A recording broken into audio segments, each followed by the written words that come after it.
It's great to be with you once again right here on Curiosity, Not Judgment. Welcome. My name is Birga. And I'm Gary. So we are thinking big thoughts today and want to welcome you into the conversation, and always want to welcome you to comment, give us your feedback. But today really touching on just the exponential growth of information that's happening all around us, and how quickly we can feel like we're being left behind, how quickly we can feel like we've just fallen into the dark ages, so to speak, with the light years of advancement in technology and all kinds of realms.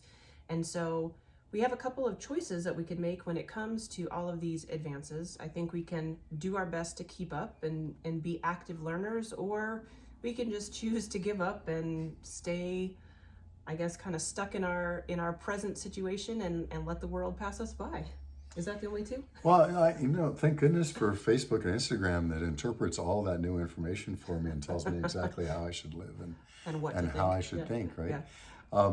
You bring up a very good point, because I think there are people who have, I think I have a little bit of anxiety and anxiousness about not being able to keep up without even thinking about it out loud. I think the curious question is, am I concerned that the world's information out there is expanding at an exponential rate and I can't keep up? Because by definition, I can't keep up. Mm-hmm. I think the question that comes to mind is, as far as I'm aware, no one in the world has ever known everything there is to know in the world, even in the dark ages. So I know what I know, and I'm intentional. I try to be intentional about what I know and the things that I know. Does it matter how much I don't know? I mean, if I can only know this much, and the world's information is expanding exponentially faster, does it matter? I mean, the stuff I don't know is increasing, so therefore it affects what I do know. Mm. You introduced me to the quad chart, right? This is the Love thing quad that charts. I go back to with these types of questionings. There's the box where you don't know that you don't know. Right. And then there's you don't know. Wait, let me here. Help me translate this on the fly here. You know that you don't know. This. Yeah. You know that you don't know. Right. And then you know.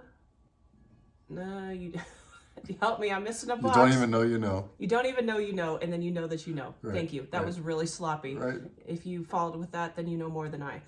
But the point being, like there's this kind of circle or cycle that you could potentially go through as you become aware that you don't know these things, and you start to have to ask those curious questions like, okay, I'm aware that I don't know. Now, what am I going to do with that? Am I going to choose to further my education, my knowledge on this subject? Am I going to pursue this so that I ultimately get to a point where I know that I know, and maybe then even instruct others? Because it is a kind of a circle that you have to go through. Get to go through. You get to choose if you're going to engage or not. Mm-hmm.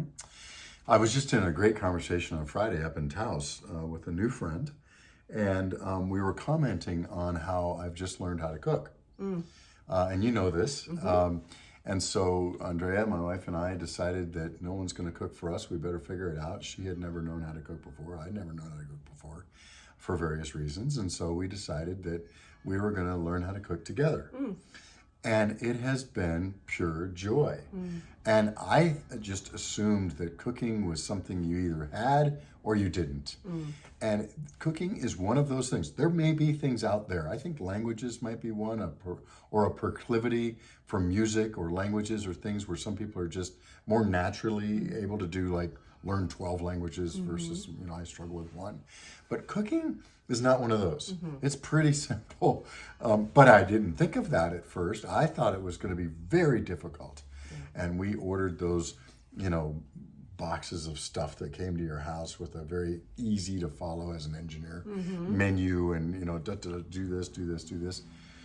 And now we're to the point where we just look around what we've got in the cupboard and the refrigerator. We try to buy healthy stuff. And then we look around and we make stuff up, and it works. And it's just been so much fun. And the fact that I had someone to do it with made it more fun. But the point is, I was intentional. I had a group of stuff I knew and didn't know. Cooking was something I didn't know. I assumed it was going to be really, really difficult, but I intentionally expanded my little circle to include cooking, and it wasn't that bad. Am I gonna expand my circle all at once in several billion different areas? No. And with car racing and cooking and spelunking and all at once? Probably not. Right. But I can intentionally do it around a few things.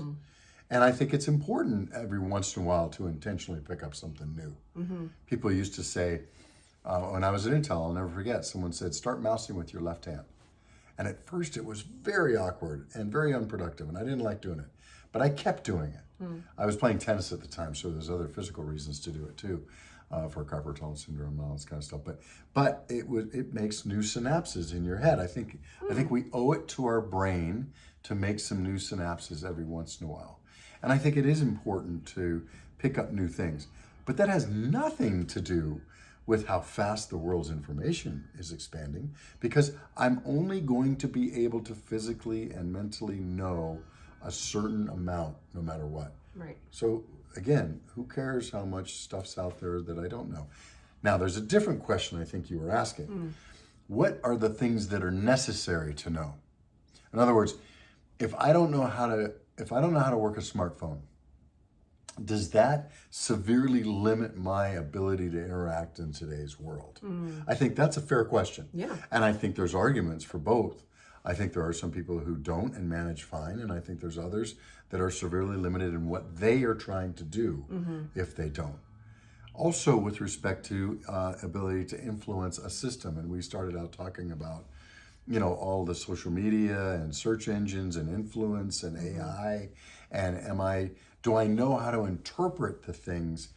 Playing with something new and not knowing that the thing that you're getting back still needs to be interpreted on your hand, and you still need to make decisions about it, I think could be dangerous. I think there's probably a series of curious questions you can ask for any subject matter that you are becoming aware that you don't know around, right? So you've just mentioned cooking. I know that almost sounds like a silly thing that you didn't know about cooking, but you've been fed your whole life somehow, whether That's it right. be through fast food or That's somebody else providing for you. Somehow you were nourished and sustained. But then there was a point when you start to become aware that you don't know how to do something. That's right. And then you have the option to pursue the education around it. And I think the same holds true for most anything that we look at, whether it's how to use a smartphone. At first, maybe you see people with this thing in their hands and you don't even know what it is. And then you become aware, okay, it's a device that is used to communicate somehow. And I know I'm dumbing this down a little bit, but it is a process. And That's right. that did happen at some point in time in our past. And then from there, you say, okay, well, am I going to learn how to use that thing that people are carrying around in their hands? And then some further questions of, if I choose not to learn, is it going to impact me negatively? If I choose not to learn, is it going to impact me positively? Which is very hard to predict. Yes. And conversely, right? Because I think 20 years ago, I'm trying to think of when exactly cell phones started to become more commonplace, when most people, or a majority of people, had them and owned them.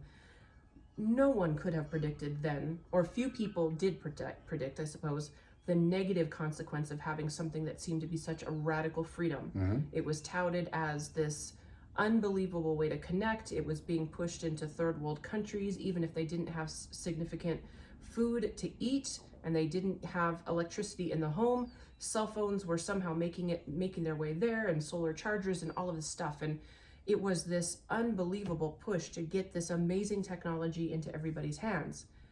Yes, and there are some very negative consequences that came as a result of getting that into everybody's hands. Different topic for another podcast, but with anything that we become aware that we don't know, we have that opportunity to go down that mental pathway of curious questions of what are the positive and the negatives for staying out of the know and for going into the know. Not only staying out of the know and going into the know, which I think is a great first question. The next question is, how proficient do I need to be? So let's take texting, for example. I know how to text.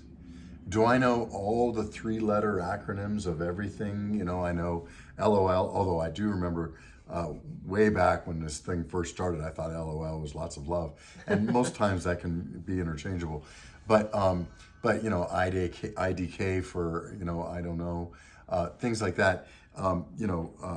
For what it's worth, I was surprised. I was typing IMHO in my humble opinion, which is something that we used to do in academia decades ago. And I said it. I did it in a text, and someone wrote back a question mark. Or ACK for acknowledge. And somebody wrote ACK? What does that mean? Right? So we all know different things, but how proficient am I going to be? Am I going to sit down, okay, I'm learning how to text. Am I going to learn all the 3-letter little abbreviations? Is that necessary? Probably not. So I think how much information you know and how proficient you get at something that you're entering is also important. I didn't wait to cook my first meal until I was a master chef. Right. I just started experimenting, and I'm okay with that. And I guess there's the other curious question. Am I okay with where I'm at in the proficiency in the things that I know? Yeah. And I think part of what you just said, though, is important to ask is there a danger? Is there a negative consequence to only knowing a little bit? Do I need to understand or know that there are some things that are dangerous, or there's negative consequences out there if I don't know this thing? It's a fascinating topic, and I think it's going to vary wildly person to person. I was really thinking about this as it pertains to social media and getting messages out in front of people. So back in 2019, I got pretty darn efficient in launching some social media campaigns that were seen pretty widely. And fast forward to today, because it wasn't a skill I had to stay brushed up on, I have now fallen so far behind the curve, I don't know if I can catch up. And I'm saying that a little bit jokingly, but not really, because the things that are dominating my time right now are not learning algorithms and learning the tricks of the trade to getting our messaging out in front of a broader audience, because I have many other things that are burning hotter right now. And so there is a frustration. I know that I don't know, and it's making me a little bit crazy. And I also know that because I don't know, it is limiting your and mine, in this particular instance with our podcast, it's limiting our ability to have a broader audience because I don't know. And so these are the kind of challenges that I feel like we're struggling with as human beings in the professional world, as it's commingled with all of technology, and just, to me, this endless source of frustration about trying to figure out how to make this appropriate balance. Yeah, and if influence and or awareness is your goal, and it is something that rises into your top 10 as a way that you do it, I'm sure you'll pick it up and you'll go figure it out again, and or hire that resource, and or get some help by calling a friend, phone a friend. And I think that asking for help is good too, because again, we're not all experts at everything. And we have a mutual friend who runs a computer store. If we had questions about computer, that's who we'd call. I have an accountant. Tax day, happy tax day, everybody, who knows everything there is to know about taxes and what I should do, and should I throw some extra money into my wife's retirement account this year. Those kinds of questions I can ask experts that I trust. So at some level, the realization that you can't know everything, and that you can ask for help, and you should be surrounded by trusted advisors. We've talked about this before, is also an important aspect of this.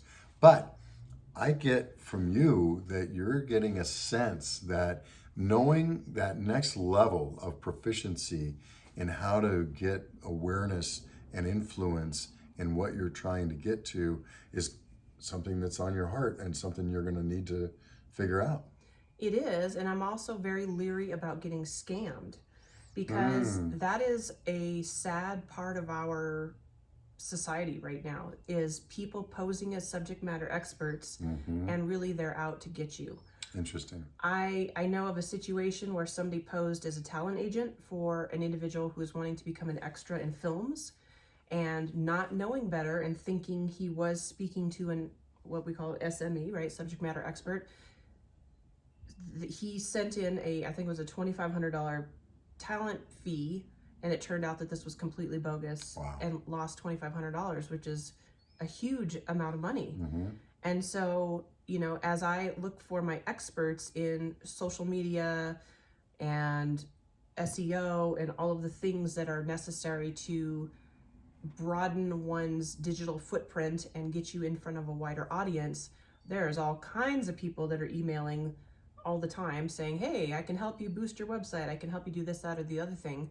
But I don't know them, and I don't know the legitimacy of any of them. And so it's becoming increasingly difficult to navigate between who is a legitimate SME and who is somebody out to scam you. And I think that's where word of mouth, ironically, is getting more important, not less. That used to be kind of something that people used to think, well, that's falling by the wayside, because now I can just look up, 4 stars versus 5 stars in ratings. But not everything has a rating. Or they're false ratings. They're false ratings. Generated ratings, yeah. So what I do in that situation, if I needed an SEO expert, I don't know what to call them these days, a search engine optimization, I would literally figure out who has had a recent good experience with one, and I would then use that person because of exactly what you say, which is ironic, because in this world of this vastly increasing knowledge, word of mouth, which is one person relating to another, is almost becoming more important, not less. Yeah, more valuable than 100 5-star reviews on whatever, because you never know where those came from.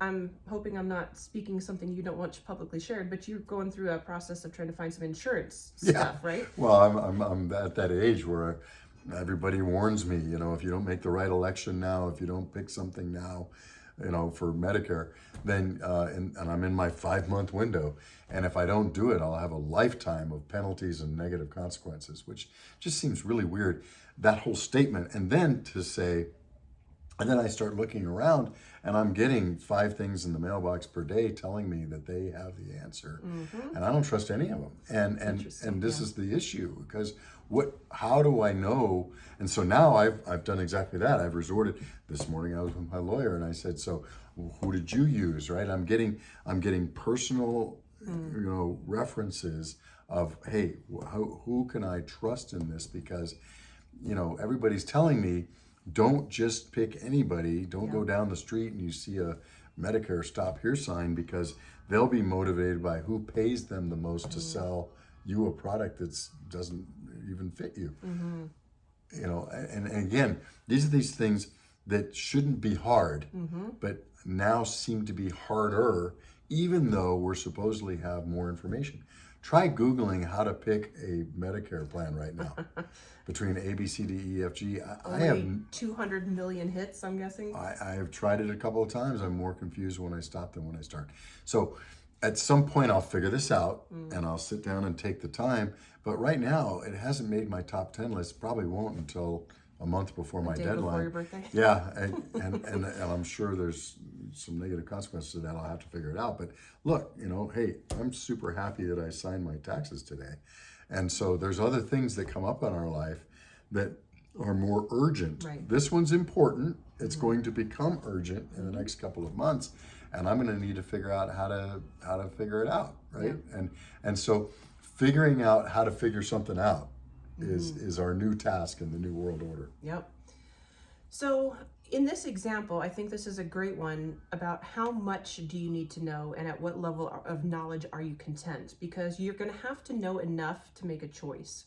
But I would argue that you're probably not going to know so much that you're going to be able to turn around and teach this to somebody else. Absolutely not. You're going to gather enough information to check your box, and then you're going to dump all data right out of your brain, because your brain needs the space for other things. Like cramming for a final. Yeah, and so it is a fascinating process about this elevated level of education and awareness and understanding that seems to just be growing bigger and bigger and bigger, and we can't take it all in. We can't know it all. And so asking some of those questions at the very beginning about, do I need to know this, yay or nay, positive or negative impacts of going on either path, but then, how much am I going to invest in terms of time, talent, and resource into having this be something that I really concentrate on and build this up If it's going to be just for a short-term decision, you're probably not going to invest a whole lot. But if it's something you really need to know and you need to become the subject matter expert, I'm going to imagine that you're going to put a whole lot more in order to make sure that that sticks. You know, you prompted something in me though. If you've got time to produce something that leaves some breadcrumbs for the next people in the same problem and you do it, that's a way to add value to the world. I have a one-pager on how to start an LLC in New Mexico. I can't tell you how many people I've given that to who have, I love startups and people who have startup ideas, and I hear a lot of them, and so I hand them this sheet and say, okay, you're ready. Go start your LLC. It's a simple $50 process, and I don't know if that's true anymore, but it's a simple process with our Public Regulatory Commission. So, but that is something I chose to leave some breadcrumbs. When I first went to go start up my first business in New Mexico on my own, I figured it out, and it was weird and difficult, and everything from gross receipts tax and paying that quarterly, and all the things you have to learn to start a small business. I did start a one-pager on that, and that has been a really useful tool for a lot of people. So if you do that, you said, make your decision and dump. I will at least tell people my experience. It may not work for you, but here's my experience going through it when I finally do figure it out. But sometimes I have taken the time in the past to set up something that helps other people with the same problem. And since I'm not a lawyer or a banker or somebody who has a vested interest in why this, you start an LLC this way versus that way, and here's a standard template for articles of incorporation that's easy, that's what I use, that I had to develop on my own. They know that I'm an honest broker, and the people who know me know that I've got no skin in this game. So that was a very useful thing. And I have done that in the past. And if you have the time and the wherewithal to do that, and you do go through a process and you can leave some breadcrumbs for somebody, not trying to make any money on it, just here you go, world, I think that's very useful. I like that. And so I think as we kind of bring this home, when you get to that place rather, where you've got to make that decision about pursuing education in a particular area versus just letting it go, I think one of the other curious questions to ask is, if I choose not to learn this, am I going to be a burden unnecessarily on the people around me? Because I do think that matters. We've all met somebody that just refuses to learn something. And so they always ask you for that, whatever that is. And it could potentially cause some friction in a relationship. It could. I never minded going over and fixing the blinking 12 o'clock on my mother-in-law's VCR when I was younger. That was actually kind of a funny thing. No serious consequences, and quite frankly, every once in a while, I think she called me over to fix something because she wanted to just see me. But the point is, you're right. It can be burdensome to the people around you if you just refuse to learn to at least a level of proficiency where you can get by on your own. Yeah. So many things to think about with this as we continue to ponder the great mysteries of life, and always welcome your feedback. What do you do? What do you do when you realize that you're up against something that's just a huge learning curve? Do you choose to embark? Do you walk away? What is some of your thought process behind that? Would love to hear from you. You're always welcome to comment here on the YouTube channel, or if you are listening by audio only, check us out on our webpage, which is curiositynotjudgment.com. And I guess we will wrap it up and start again next week. Take care and keep learning. Have a great one.